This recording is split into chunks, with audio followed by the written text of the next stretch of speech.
Have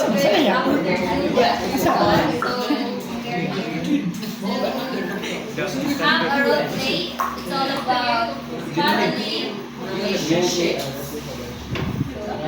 Enjoy watching.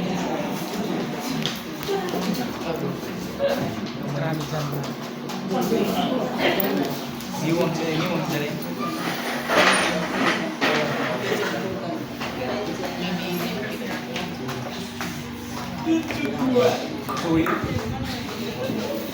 Isang pamilyang nakatira sa isang magandang tahanan, ngunit sa bawat tigling ito ay may nakatagong linya na sasabog. Push! Bogs! Sa sala ng kanilang tahanan, hating gabi at bumubuhos ang malakas na ulan, nagsisimula ang kanilang pagtatalo. Suyo.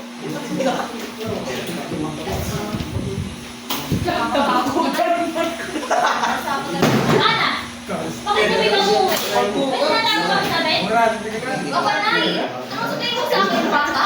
Saka ako pang may isip ko siya. Hindi na ako bata sa gusto ko anak. Huwag kang sumagot na ganyan. Aba, may karapatan ako. Anak ka lang. May karapatan ako eh. Anak ka lang. Sige. Sige. Tumaroon mo ngayon ng anak mo. Anak! Oh, sobra ka na! Wah! Huwag mo sayang yung oras namin sa pamilya mo! Tay! Di mo man yung pinagdadaanan. Pwede Sabi mo nag-date ah. Isa lumabas na ano, ng bahay. Baka pwede may pinapuntahan na ako. Saka, grabe naman kayo makaano.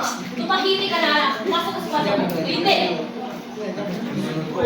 Sa kwarto ni Ana, siya ay mag-isa, hawak ang cellphone at nagtatago mula sa kanyang mga magulang. Ang hirap naman. Bakit di nila akong intindihan? Saka hindi ko rin ma-explain yung Saka baby, hindi rin kasi ganun dapat yung naasta ng mama ko. Padala lang talaga kasi ako ng ano, na pagkapagod. Saka mahal ka ni mama ha. Sabi nila.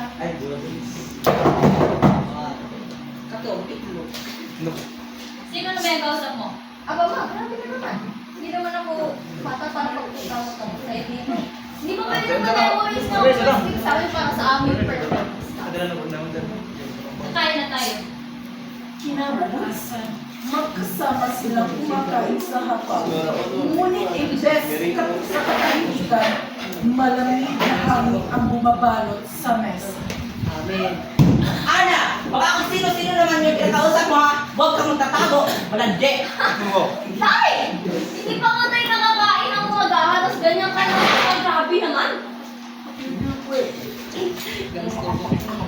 Ano? Huwag ba? Huwag kang sumagot na ganyan sa tatay mo. Kami ang mga magulang mo. Kaya wala kang karapatan na sumagot sa akin na ganyan. Ay, hindi niya po yung pinarada kami sa preparation sa'yo. Ganyan mo kami. Ha? Wala kang magulang sa akin. Kami ang mga magulang mo. Tama ang nanay! Tay, sama na ako sa pagiging ganyan nyo sa akin. Kung ayaw mong sumunod, umalis ka na lang dito. Ha? Ha? Ha?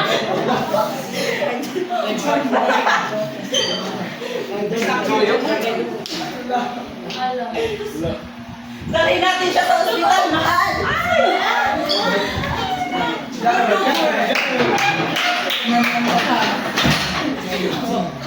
Kabangga-bangga. Sa loob ng ospital, emergency room, tumatakbo ang nurse habang hawak si Ana, naghihintay ang mga magulang. Yung mo ba yung anak ko? Sa isang malamig na kwarto ng ospital, naroon ang pamilya naghihintay ng paliwanag mula sa doktora.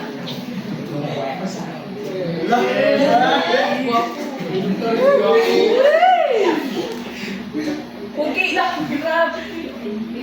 Oy, oy, oy, oy!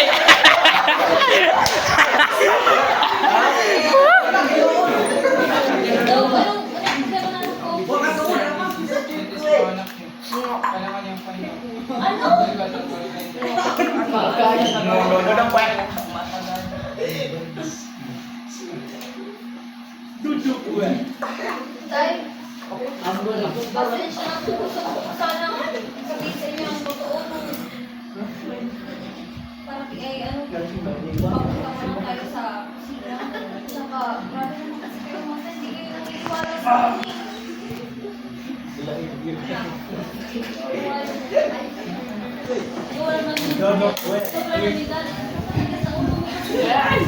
Nay, hindi mo pwede pinuntahan ko ng iyong pag-ibigatan ng bata. Tsaka, nakikita ko sa iyo sa totoo. Anak, pamilya ka namin. Pamilya namin. Salamat, Nay.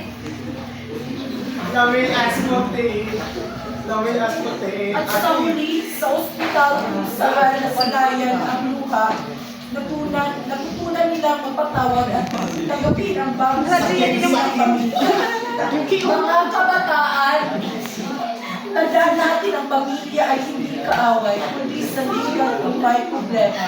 Huwag itago, sabihin at ipagtapat dahil sa pamilya may pag-unawa, may gabay, at higit sa lahat, walang hanggang pagmamahal.